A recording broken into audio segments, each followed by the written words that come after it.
வழக்கத்தை காட்டிலும் இந்த 20வது ஐபிஎல் தொடருக்கான ட்ரேடிங் எக்கச்சக்க எதிர்பார்ப்புகளை ரசிகர்கள் மத்தியில் ஏற்படுத்தியிருக்கிறது. இதற்கு மும்பை அணி ஹர்திக் பாண்டியாவை விட்டுக் கொடுக்க முன்வந்திருப்பது, முன்னணி வீரர்கள் ட்ரேடிங்கில் வரவிருப்பது ஆகியவை முக்கிய காரணங்களாக இருக்கின்றன. இந்த நிலையில் சென்னை அணியின் 19 வயது வீரர் ஆயுஷ் மாத்ரேவை வாங்கிட Mumbai Indians, Lucknow Super Giants, Delhi Capitals, Gujarat Titans, Sunrisers Hyderabad ஆகிய 5 அணிகள் முட்டி மோதி வருகின்றன. எதிர்கால இந்திய அணியின் கேப்டனாக ஆயுஷ் மாத்ரே பார்க்கப்படுவதால் ஹர்திக் பாண்டியாவிற்கு பதிலாக அவரை விட்டுக் கொடுக்குமாறு மும்பை அணி கேட்டுள்ளது.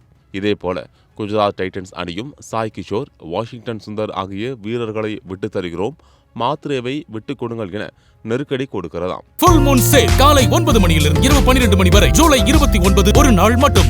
இதற்கிடையே டெல்லி அணியின் பயிற்சியாளர் ஹேமந்த் பதானியை தங்களுக்கு பணியாற்றுமாறு சென்னை அணி கேட்க பதிலுக்கு அந்த அணியும் மாத்ரேவை டிமாண்ட் செய்ய ஆரம்பித்திருக்கிறதாம். மறுபுறம் ஹைதராபாத், லக்னோ அணிகளும் தங்களின் முன்னணி வீரர்களை விட்டுத் தருவதாக அழுத்தம் கொடுத்து வருகின்றனர். நாலாபுரமும் ஆயுஷ் மாத்ரேவை காரணம் காட்டி சென்னைக்கு நெருக்கடிகள் அதிகரித்து வருகின்றன.